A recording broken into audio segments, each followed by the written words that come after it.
Yeah, jiggy jiggy, heavy heavy. All the girls love me. Fela in Malawi. We are back again.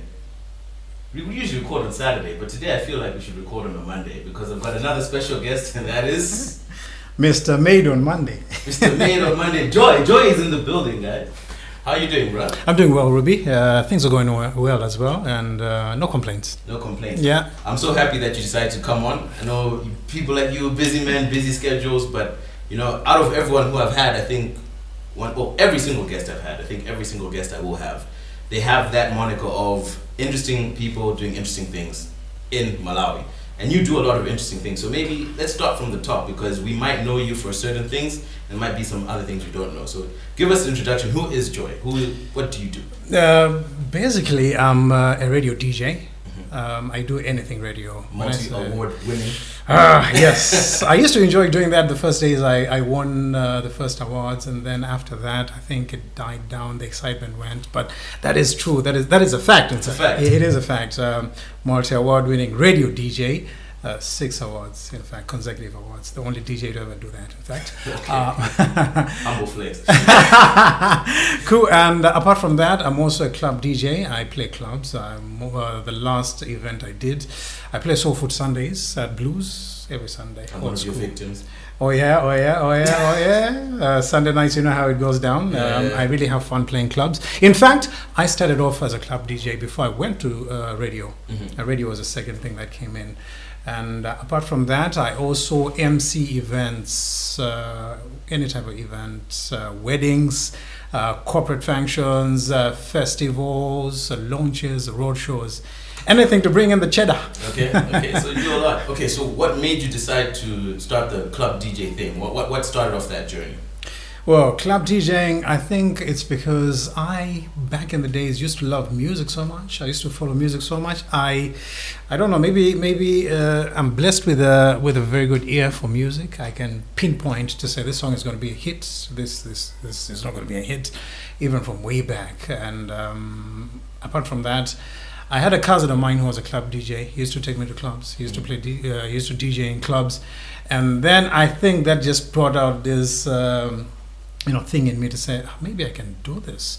And I remember one time he failed to pitch up for a gig, and I happened to be at the event earlier before he came in, so I ended up playing, because back then the place he used to play at, the CDs used to be there. He used to leave his CDs there. I ended up jamming the whole night, and people didn't even notice the difference. Maybe I had his style or whatever. So I just picked it up from there, and then went on to become, a guy who used to play, parties and just clubs, and I even used to go to secondary schools and play several discos there. So that's how I started off as a club DJ. That's awesome, man.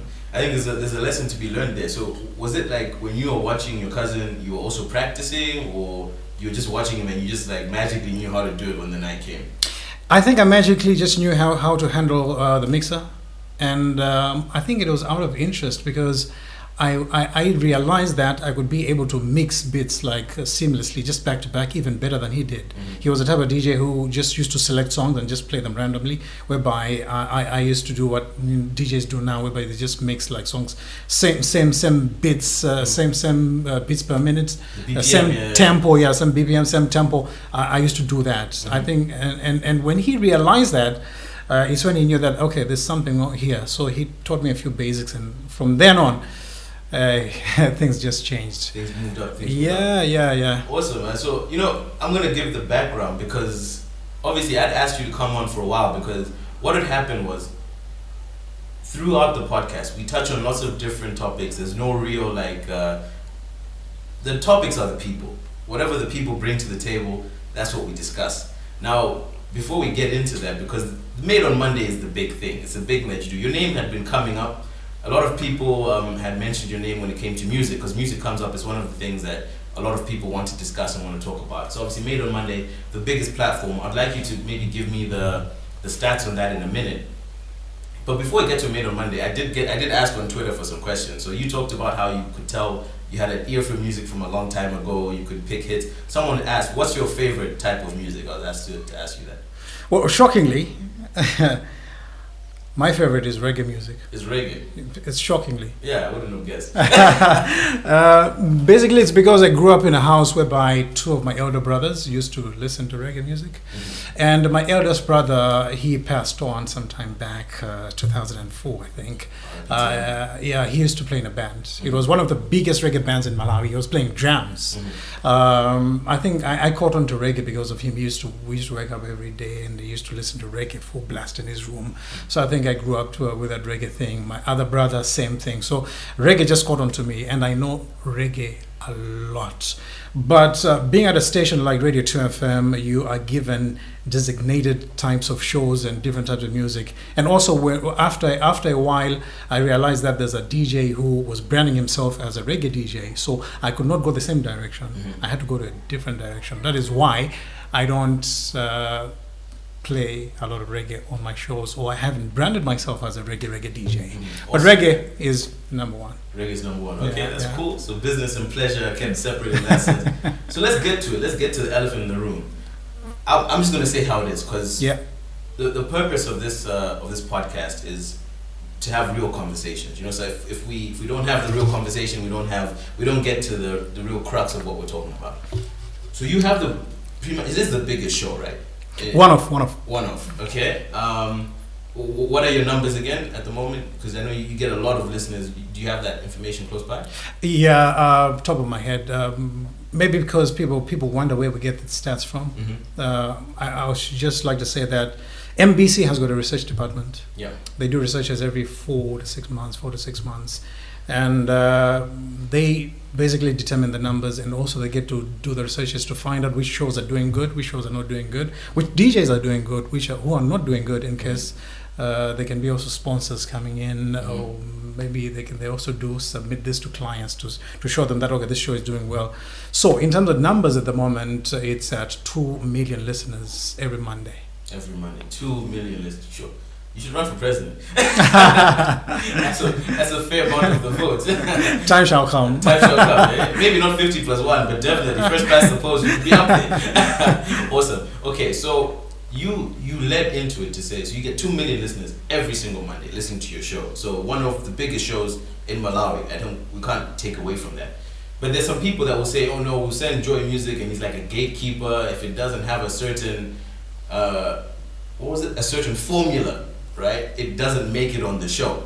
And I know because I'd also reached out to you for a song, and you told me quite clearly why. So what I liked when you told me that the song couldn't make it on the show is you gave me the clear reasons why. You said, okay, my listeners, my parameters, this is it. And we interacted after that. Now, I wasn't under the impression that, obviously it sucks. You want to get if you're pushing someone, friend, whoever, and you think they have a good song, you want them to be on one of the big platforms. But I didn't take it personally. However, I've noticed, and people who have been on this show have not taken it personally, but I've noticed that there are times that gatekeeper conversation keeps coming up. So I wanted to hear from you, maybe, can you give us your side? What exactly is the process you go through as the person who makes Made on Monday? Do you just go into the studio and start talking? What exactly happens?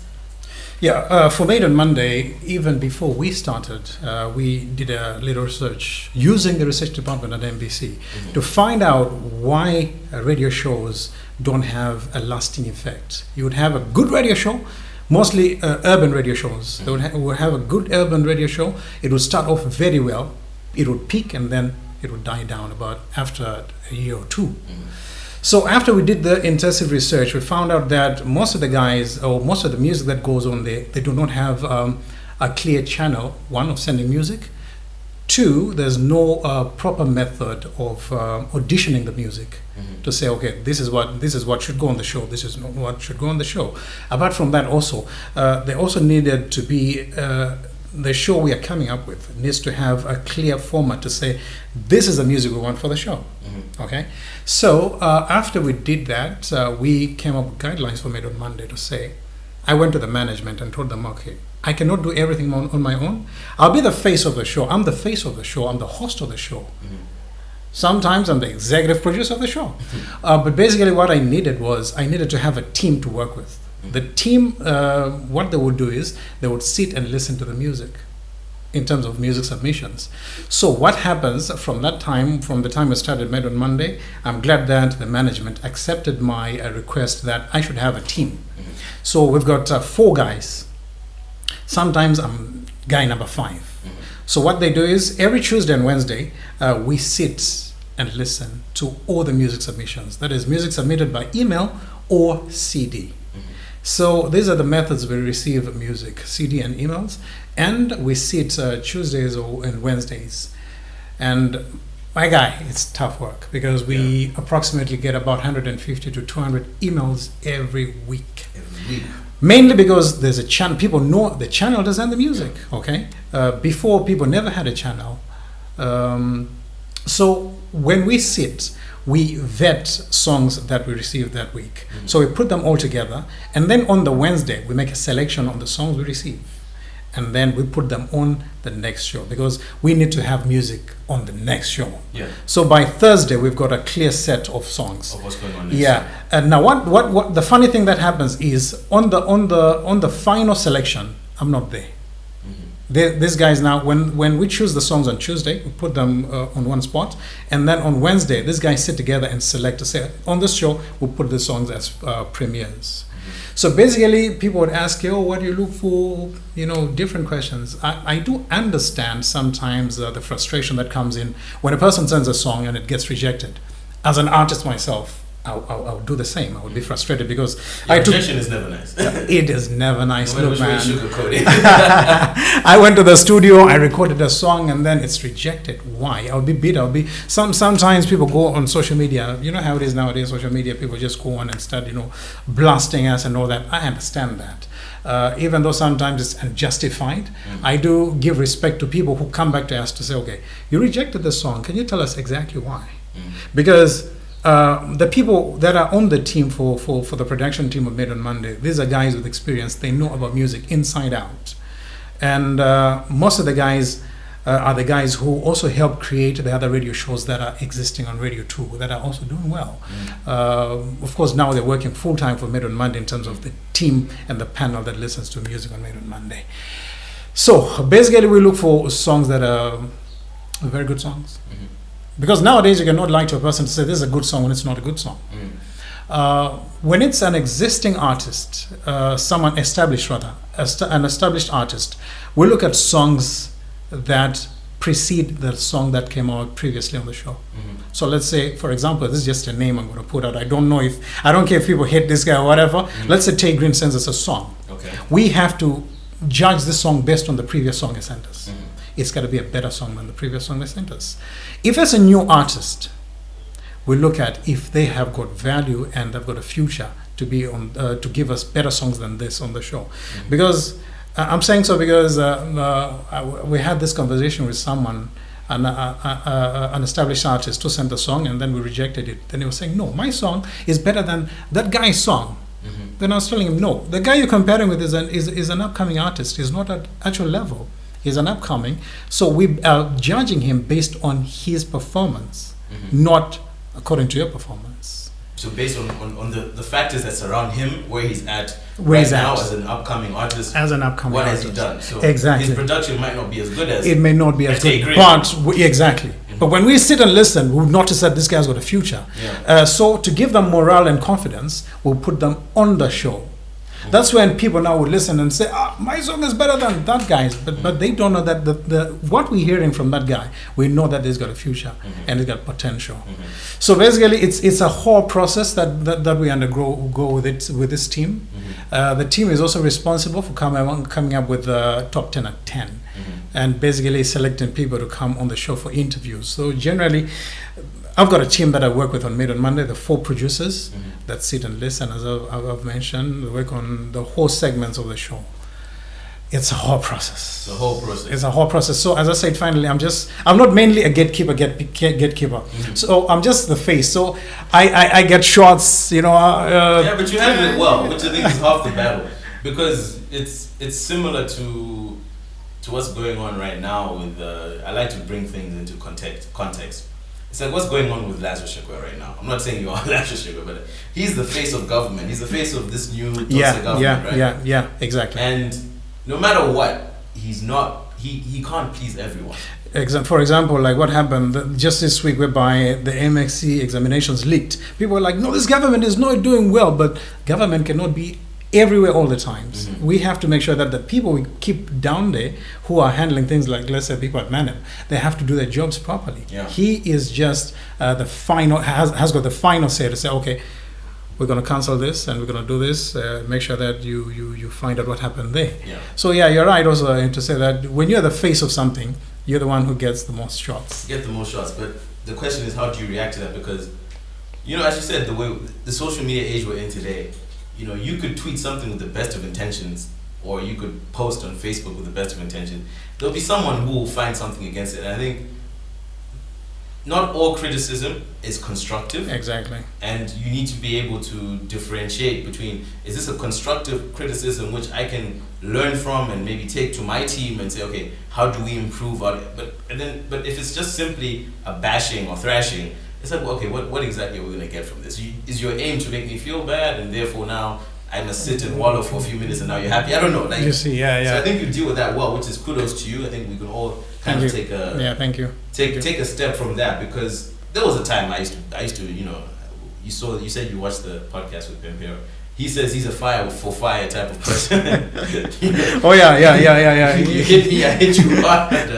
I was also like that in terms of, you know, I was like, you know, who wants the smoke? You know, if you guys want to come in, we're going today, back and forth, but it's not constructive. So. Yeah, but also on my end, being in broadcasting is because broadcasting is dynamic. It changes every day. Because Made on Monday, when it started, if you listen to Made on Monday now, to the people who listen to Made on Monday now, and the people who started listening in 2016, it's not the same. We've changed. Yeah. And the changing that has been effected is not because of our wanting, it's because of the criticism that comes in. Yeah. To say, okay, you know what, the guys you're bringing on the show are not interesting, they're not entertaining. We have to look hard and find better people to bring on the show. Oh, the music you're looking for, you're giving us, you know, people say all these types of things. But then we have to gauge and say, okay, will this be helpful? Because we also, as a radio station, Radio 2 strives to satisfy the listeners. So we, being a radio show that works on a station that wants to satisfy its listeners, we have to work for the majority. We have to make sure that what we're doing is working best for the listeners we have. We cannot do anything to please one single artist because it would be suicidal. Yeah. Because as I'm saying, there's so many artists who want to be on the show. They're releasing music every day. They want to be on the show, and they'll come in and say, okay, you know, my song is better than this artist, and we cannot try to do things to please him just because they're saying that the song is better. When we listen and we find that the song is not even good for the show, so we cannot please one single artist, disregarding the whole set of listeners that we have on the show. Another thing I want to touch on is people don't understand when it comes to a show like Made on Monday that we are under strict guidelines. We are bounded by the radio station because one, the radio station has got a policy that it follows. Yeah. Okay. Apart from that, there's media ethics that we have to abide by all the times. We cannot go on there and start playing songs like right now. It's tough. We're doing women empowerment, and then one sends us a song whereby it's a good song. We get a lot of good songs most of the time, but then sometimes we'll turn down a song because of one simple line or one simple message. So I want to stop you there because I think what you said there is quite important, and we can go straight back. I'm sorry, I don't like to cut people. No, go ahead. But what you said is that because you reject a song doesn't mean that it's a bad song. That's a point we need to strive. We need to highlight at the moment. Yeah. Sometimes the songs that we get can be good songs, but they're not for Made on Monday. They're not for the brand that you have. They're not for the brand we have, exactly. Yeah. I'll give you an example. I don't like mentioning names in my interviews, but I'm going to mention a name. Let's do it. There's a hip-hop artist here by the name of Cyclone. He's based in Blantyre. He sent us a very good hip-hop song. Very good hip-hop song. But then the song. He removed the bossaro now. He's just Cyclone. Okay. You're backing me up for what? Okay. Let's continue. Okay. I know Cyclone. That's why I can make that joke. Okay. The time he sent it, he hadn't brought in the bossaro thing, which means the song was done some time back. Okay. He sent us a very good song, very very good song, and then when we sat down and listened, we were like, guys, this is a very good song, but for our audience, this is not applying because the song was too complex. It is a song whereby you wouldn't even want to listen to it once. You listen to it 3 times to get the message he had in the song.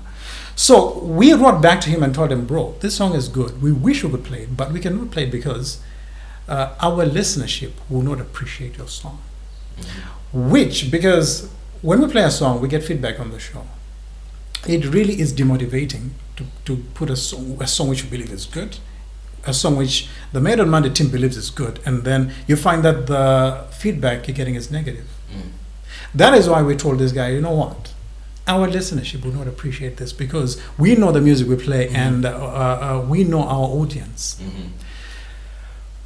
He got the feedback, and I think it did not sit well with him for a week or so. And then after some time, he was sitting with a friend, and then he told this friend to say, you know what? I appreciate what those guys did, because the song I played it to a couple of people, and the people who have been able to understand what I'm talking about in the song are fellow artists. Mere audience, just listeners are not getting the message in the song. So this goes down to the fact to say that sometimes we'll get a song that is good, but it's not for our platform. It's not for the Made on Monday platform. That is why there's times where we receive a song, we tell a person that, okay, this song has not passed an audition for Made on Monday, but you can go ahead and release it on another platform, because there's so many platforms. Made on Monday is just an addition, or it's just one of the platforms that's there, that's helping for people to release music. So when we reject a song, one, it does not mean that the artist is bad. When you send us a song and we reject it, we have never said you're a bad artist. We comment on the song. Two, when you send a song and we reject it, it does not mean the song is bad. It just doesn't sit well with our profiling, with the show's format. Awesome.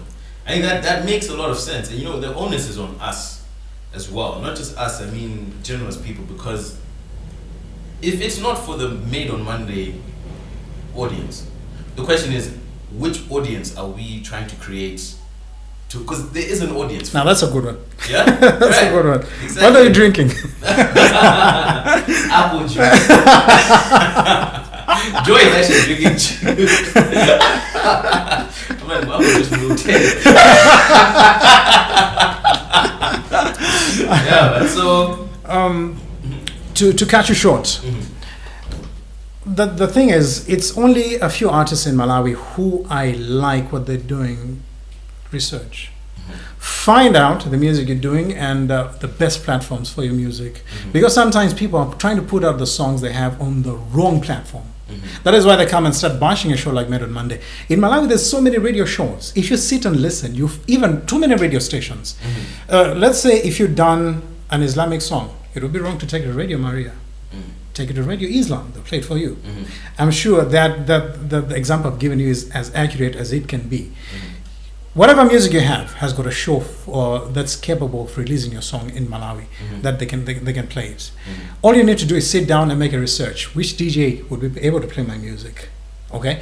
If not, what radio station can be able to play my music? If not, what other channels can I use for playing music? I mean, for releasing my music. There's so many channels you have. All you have to do is sit down proper and make a proper research to find out which media you can use for releasing your song. There's so many ways to release music. That's awesome. And so I think we're running out of time. This has been a really good conversation. I'm actually working on my voice now. Because I'm saying off camera how like Joy has got like the radio voice. You hear every word is like, so like, if you want to get a job, I'm like, whoa. I don't know what he's selling, but I want to buy it. But I've got a few questions, and I just want to like run through quick fire. Okay. This is from the people on Twitter. Twitter. Actually becoming a proper show. Like people actually asking questions. So I already asked the one to do what's your favorite type of music again. That's reggae. Yeah. So that someone asked if you really are colored. I'm really colored, so colored. What I would say is that both my grandfathers came from outside. On my mother's side, my grandfather came from India. On my father's side, my father came from Turkey. Okay. My grandfather came from Turkey. Both my grandmothers are black, charcoal black. Okay. Yeah. So the mix there makes it, colored. But at the end of the day, you are Malawian. I'm Malawian. Even my Chichewa is very good. Huh? It's probably better than mine. So obviously. Oh, wow. Awesome. So look at us. We're actually taking questions from the public. So we'll start from the beginning. The first one is, what is the biggest challenge you face while running the Made on Monday platform? With Made on Monday, the biggest challenge I had was when we set up the first year. It was difficult for the corporates to get what we were doing, because it really adds value if you have got corporates supporting art in Malawi. Yeah. And I believe we really had problems in the first year for making them believe in the brand, because there was even a time whereby the numbers were skyrocketing, the listenership was skyrocketing. We had the stats. We could even go to companies to tell them, okay, look, we would like you to sponsor Made on Monday. These are our stats. Apart from that, we've also had outfit activities. Made on Monday, we've had several shows, and we've gone to same corporate guys, and they never were willing to open their doors for us. Up until the second year, 2.5 years later, is when they realized, but it was already too late for us, because we believe that had they came in the first year, it would have brought in a whole different dimension. Of course, the show now has moved on, and we're doing okay now, but I believe had they come in earlier, it would have assisted us. So I would love for the corporate industry not only to support Made on Monday, but support arts in Malawi. You saw what happened with football. There was no football for what, 5-6 months? Yeah. People still making music. Art is something the corporate should need to value and support much better than the other types of entertainment. Yeah, straight. And the funny thing is, the music that was made in that time reflected the situation. The situation, the heart of what was exactly. Frustrations, whatever. So that's art mimics reality, or sometimes art, actually feeds into reality. So that's amazing. So you talked about that. This is a similar question, but slightly different, because I think that was from a challenge hurdle perspective. This is, what is your biggest takeaway from running Made on Monday? It actually is satisfying to get the feedback that we get on the show, and it really is amazing when you're on the show. You get, people retweeting, Facebook is even crazy. The inbox gets filled up. So the DMs gets filled up. Sadly, it's not chicks, huh? It's just it's dudes. Manjoy. So for me, it brings in the actual attachment that people have to Made on Monday. For me, I think it really is humbling, and I do appreciate that a lot. Awesome. What's the biggest transition you've seen in Malawi music over the last 5 years? It's a big one. Whoa, man. Ruby, I will tell you, man, Malawi music has moved on greatly. We started off Made on Monday in 2016. Yeah. This is 2020, and the music is just very good at the moment. The reason is, back in the day, people don't know this, but I've been a DJ for such a long time. Yeah. I've undergone different types of music in Malawi, from how secular was big to how gospel music was big to how urban music has now taken over. And the biggest advantage urban music has now is you have youngsters who are growing up understanding urban music and able to produce hip-hop, R&B, trap soul, and everything by themselves. Whereby back in the days, you used to go to a studio, and the guy who would produce you would be a reggae producer. It would be difficult. You would be telling them the ideas, but they wouldn't be able to, connect with you on that level. So they knew a certain... They only knew a certain formula and a certain genre of music. But now urban music has really taken over, because these kids are growing into it. They understand everything, the basics, and the direction where it's going. So right now, urban music, man, whoa, that's how it's taken over. The transition has been tremendous, and it's been it's just been a beautiful sight to see how urban music has really taken over. Even if you look at the festivals, the urban artists are not a lot, but they're able to have a good crowd, and they are able to attract such huge numbers, even in their own shows, when they're doing their own shows. So it's the transition is really incredible, man. Awesome. This one's going to be a tough one, I know. It's the last one. Are you? And this is coming from New Wave. I know they didn't want me to say the name, but I'll say it. They were on as well. They were on episode 2, if not 3, of the podcast. So they said, "Are you willing to collaborate with other music curators? To obviously, because you have your brand and they have theirs, or in whatever space they're in, are you willing to do collaborations, even if it's not with them, but in general? What's your stance on that?" If you put two brands together, let's say Made on Monday has got a following already, and you bring in another brand, Ruby Tuesday, you've got that's why I'm here. Yes. You know, if you I don't know if you've got a following, but I mean. but at least you get something going on. Yeah. Okay. If you're someone who's got something going on, and we believe that we can work together, what matters is the approach. Yeah. If you approach and show your willingness, for us we're so open to do that. We're working with at the moment other curators. I wouldn't want to mention the name, but That's fine. It's okay. When I brought in my website, we had problems with another existing website. They thought it's competition. Okay. But by and by, there's been other websites who've came in, and we're working with another website that is able to understand us proper. And when we release music at the same time, we share even music on Mondays because they know that we've got a huge pool of submissions of music, and then, to them they receive maybe a little. They come up to us and told us, okay, can you be sharing us the music you release on your show, as long as we get the permission from the owners of the songs. So we're doing that. So what I'm trying to drive at is to say we are so comfortable to work with anyone because we believe that on our own we can only work this far, but with someone we can also work to a different a kilometer. Exactly, and I think that goes because that's the last question.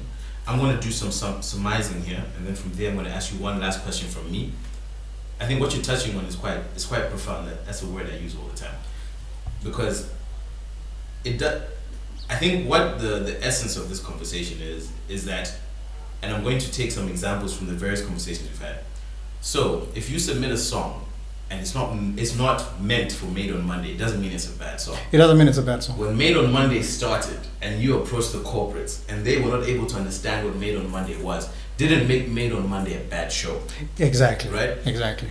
If you are your website, you collaborate with someone else and there's a failing to understand, failing to have synergy. Doesn't mean the two websites aren't good websites on their own, but you're able to find synergy somewhere else. I think one common theme which I'm finding is that just because one door closes, it doesn't mean that's the end. Keep looking for the door that works for you. Sometimes you said it just requires a bit of extra research. Sometimes it just requires you saying, okay, let me find out where I fit in. A better platform for your product. Exactly. Don't stop, don't give up. Because if you had stopped simply because of corporate, exactly, we wouldn't have, multi-award winning, exactly, six by six, more rings than LeBron. You know what I'm saying? So that's one thing which I think I want to kind of get across. I think that's one thing I've seen through the course of the conversation. But one question I have to close off is that, I respect what you do. I really enjoy it when I see you. Thanks, posting, man. when I see about your show. I don't listen to radio often, but I do take time to listen to your show when I do have the chance. Is that I want to know what is your advice to someone who's watching you right now and saying, I want to be the next Joy. I want to be the next multi-award winning, radio DJ. We see a lot of people use that slogan, but not all of it is, not all the time is it well deserved. That they speak that way. But I understand why they're saying, because it obviously everybody wants to be acknowledged for what they're doing. This I'm gonna deviate from that. But if someone wants to be the next Joy, wants to create, whatever. Wed on Wednesday for like getting married on Wednesday. You know what I mean? But like they want to create a show, they want to create a platform, not even competition to you, but something that they want to nurture, and they obviously might have their own problems and ruffles with corporate. What is your advice to a creative who wants to do what you've done to go forward? Honestly speaking, from deep down my heart, I would really, really love to see someone achieve greater heights than I've achieved. I wanted to go far as a DJ. I wanted to create a brand that would be attached to my name. And with God's help, I've been able to reach this far. And I must say that it's not easy. The first thing I would say is they should expect it to be tough. It really is tough. Because it starts from inside your own media house, your own radio station where you're working at. You start getting people trying to show that they're not happy with what you're doing, the progress you're making. So one, Because, okay, I'm starting from the end because people will not tell you this. People try to tell you, okay, you need to have dreams, you need to do this. But I'm starting from the other side to say that you need to be ready. You need to be ready mentally, even physically. You have to go lifting weights like Ruby. Okay? You have to be... It's coming! It's coming! You see now, you need that. So you have to be prepared. Mentally, you have to be on point. And other than that, you have to make sure that you set your goals to say, this is what I want to do. This is what I want to do, and you never give up easy. Of course, if it's meant to happen, it's meant to happen. If it's not meant to happen, then don't force it. Yeah, because we've seen several people trying to do things which they are not meant to do. Okay, but if you believe that you have what it takes and you have dreams, and also another thing is set a time limit. To say in 2 years I want to achieve this, and if you don't achieve, change the approach, use a different approach. If it doesn't work, then leave it. But then if it's meant to happen, as I'm saying, it's going to happen. Honestly, as I'm saying, I would really love to see someone go very far. Another thing I'd like to say is that there's always space for everyone. The cake is huge. The cake is huge. All you need is to go to the table and cut your own slice. You know, we've seen so many artists come from Norway. They've never even used Made on Monday. I love such artists who don't use Made on Monday and they make a name for themselves, because it shows that there's so many formats, so many formulas, and so many methods you can use. So many platforms, avenues that you can use to get anywhere far. In media, there's so many media houses right now in Malawi. It's so many. It's getting close to 40 media houses. Add that to websites. Add that to the social media platforms that are there. You can make it. All you need to do is just find your right platform and say, I'm going to use this and I'm going to go this far. They'll make it. Awesome. I love that, man. Thank you so much. I will say one thing to dovetail, just to wrap it with a bow. We live in an internet age. Even if there's no platform, if you are one of the most weirdest artists out there, or the weirdest person out there, let's take it outside of music, and you feel as though there's no radio show, there's no TV show that is made for me, you can create your own. Exactly, man. You know what I mean? Yeah. This doesn't take a lot of time to do, to create your own platform and get the people that will be with you and your brand. That being said, thanks so much, Joy. Ruby Tuesday, thank you very much for having me on a Monday. We all know it's not a Monday. And cut.